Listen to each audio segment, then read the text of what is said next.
Good afternoon, everyone, and welcome to Stock Market Today. My name is Ken Shreve, joined by Ed Carson.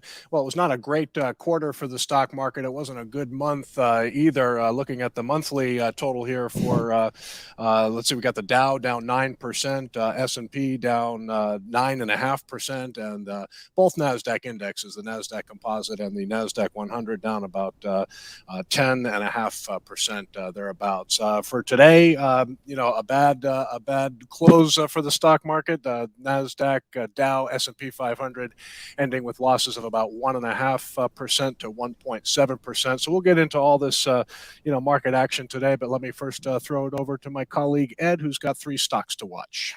Yeah, I want to take a look at a few stocks: Arista Networks, Wolfspeed, and Tesla. But yeah, it's not a great market. There's not a whole lot of big screaming winners out there.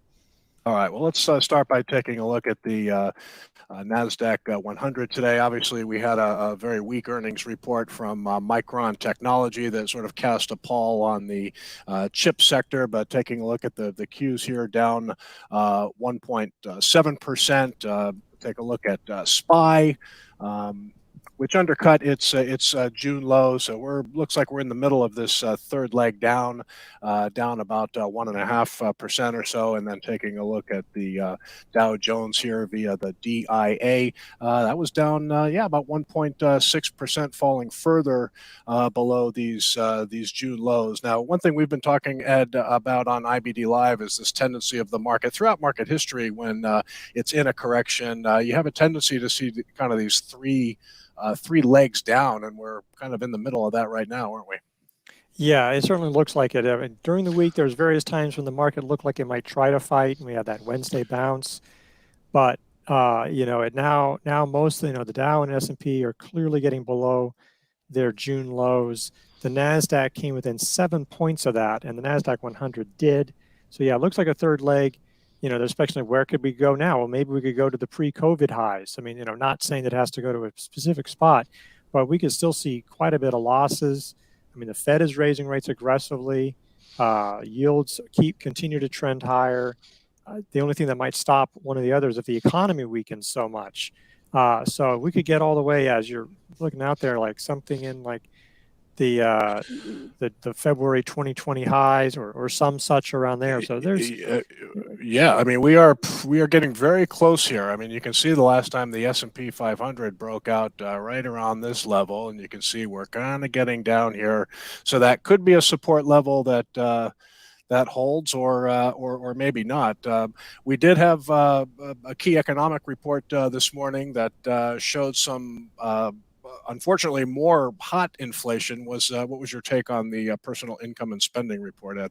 Yeah, it was hotter than expected on the overall and the core, and that follows hotter than expected jobless claims. I think you're starting to see Fed officials talk about or get worried or sound a little bit worried about financial stability. There's stuff going on in the UK and elsewhere, but I think if the Fed could just get anything from the labor data or inflation data, they might be tempted to say, let's just ease up a little bit. But they're just not getting anything to give them a reason to slow down.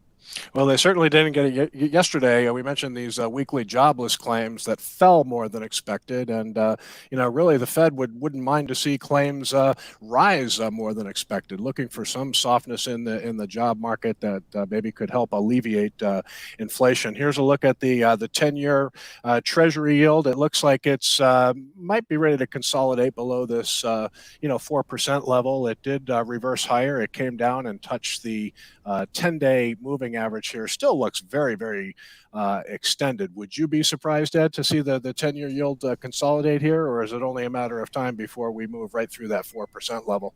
Well, we'll see. Like the jobs report next Friday. I mean, we could consolidate for a while, and we've done that before for a few days, weeks. So we need to see something decisively change for that trend to stop. It's not a surprise that the market rebound, because the Nasdaq was up almost 1.4% at one point today. The Russell was up over 2%, and we reversed as the 10-year yield bounced here. It's 9 straight weeks. So are we due for a break? I mean, maybe, sure. But, what would that, a little break isn't going to be enough probably to really change the fortunes of the stock market.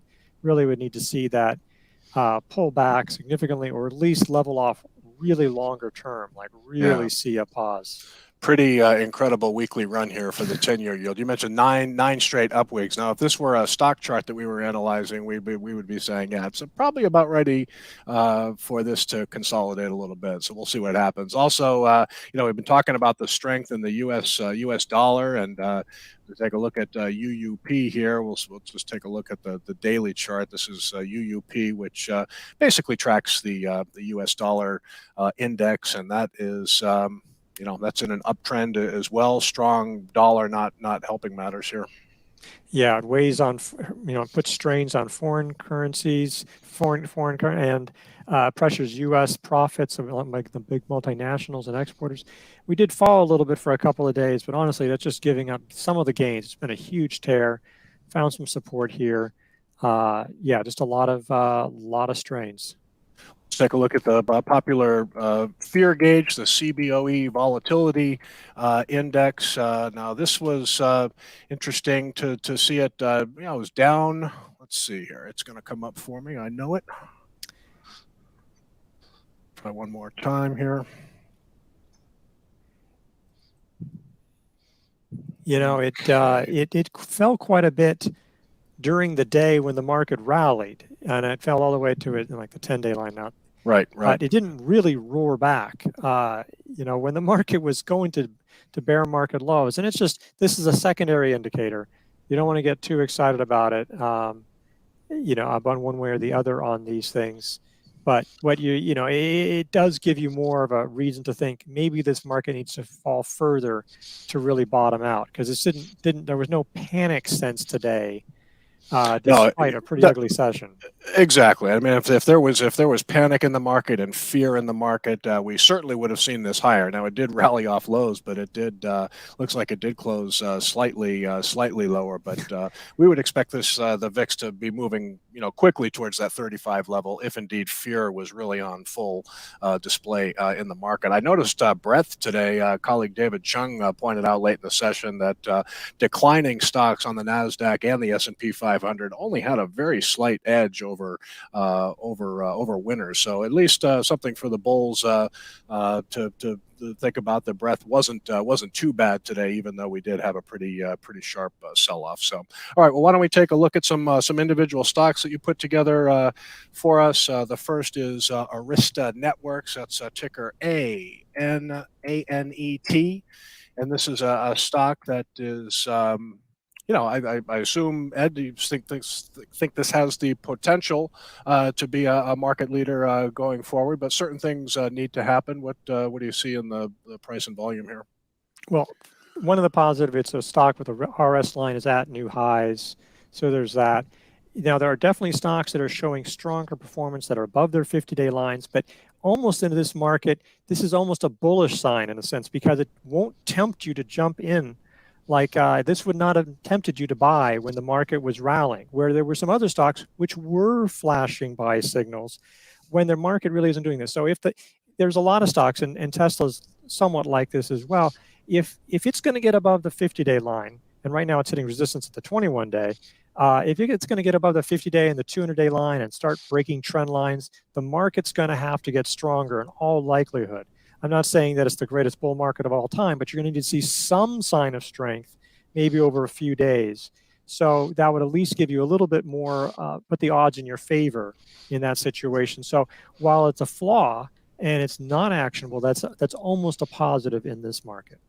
Yeah, I think what's particularly impressive about Arista is you see this composite rating of 99, and you look back over the past 4 quarters, the company has reported earnings and sales growth has accelerated for looks like 3 quarters in a row. So you got revenue from 27% to 31% to 49% growth. So accelerating earnings and sales are what we like to see, along with a good technical picture. So it's a good look at Arista Networks. And then next we'll take a look at Wolfspeed, which we've talked about on this show, sort of a EV chip maker, and it is waging a battle here at its 50-day moving average. Just a question of, is it truly going to find support here?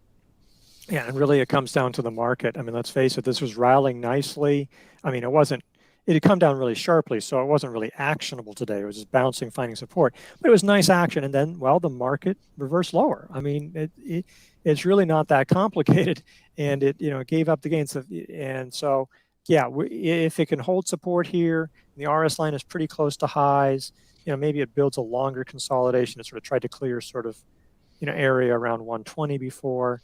So there's a lot to like about it. We looked at Arista Networks, but the financials on Wolfspeed, it's just turning profitable again, really expected to take off in fiscal 2024, a year from now, but you can see the sales growth picking up.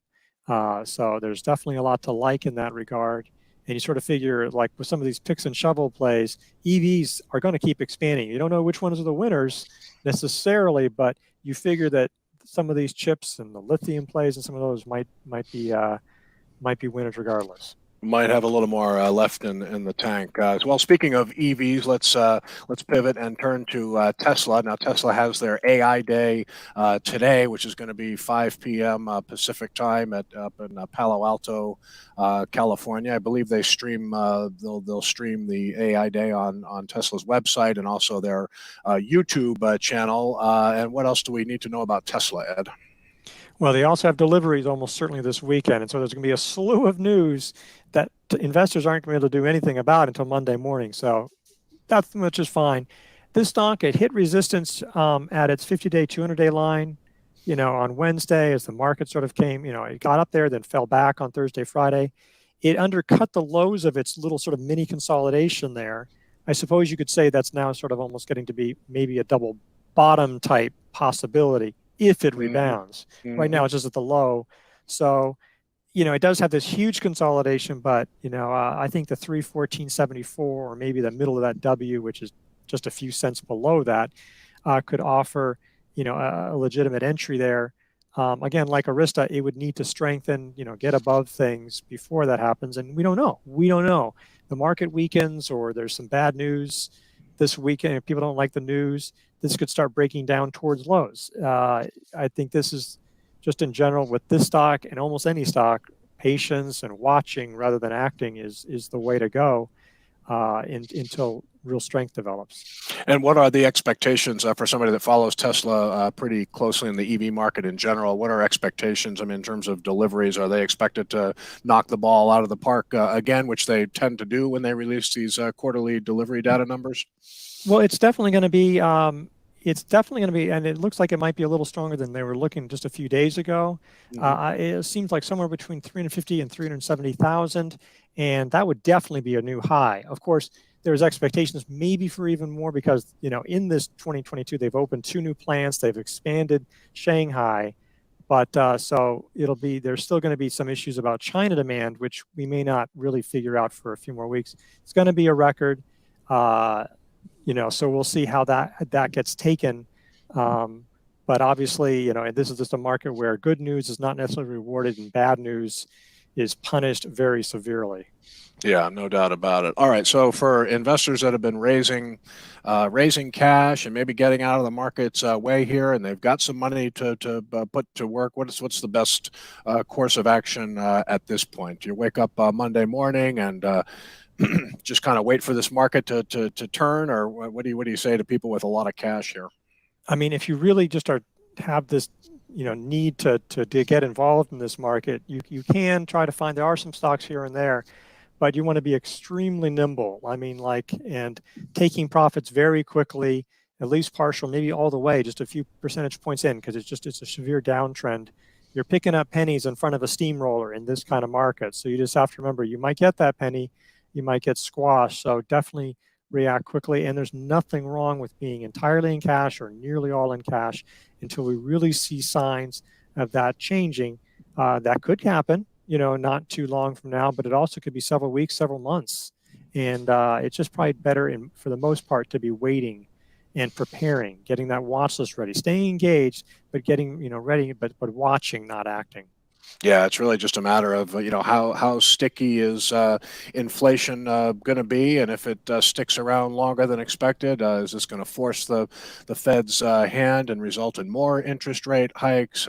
How much is it going to slow down the economy? How deep and prolonged is a recession going to be? So just a lot of questions the market is trying to answer now, and not to mention the fact that we're at the end of the third quarter, and we're going to start to see a whole bunch of earnings reports coming in middle of October, and we're getting our share of earnings warnings. We didn't even talk about Nike, which had a terrible day today, rising costs and supply chain disruptions. They're discounting into the holidays and margins getting hit. So there's just a lot of problems right now in the market, and that's why we have a market that's in this pretty clear distribution phase. So as individual investors, just kind of keep your powder dry and get out of the market's way. And at some point, as we all know, we'll start to see signs of institutional accumulation and signs that the market may be ready to bottom. But as you said, Ed, that could take a while to shake out. So be patient. Thank you very much, Ed, for your insight. As always, that'll do it for today. And we'll be back Monday for another edition of Stock Market Today. And of course, IBD Live will start Monday at 6:20 a.m. Pacific time and 9:20 a.m. Eastern time. And if you want more information, you haven't checked out IBD Live yet, just go to investors.com/IBD Live. So we'll see you back here Monday. Until then, have a great weekend, everybody.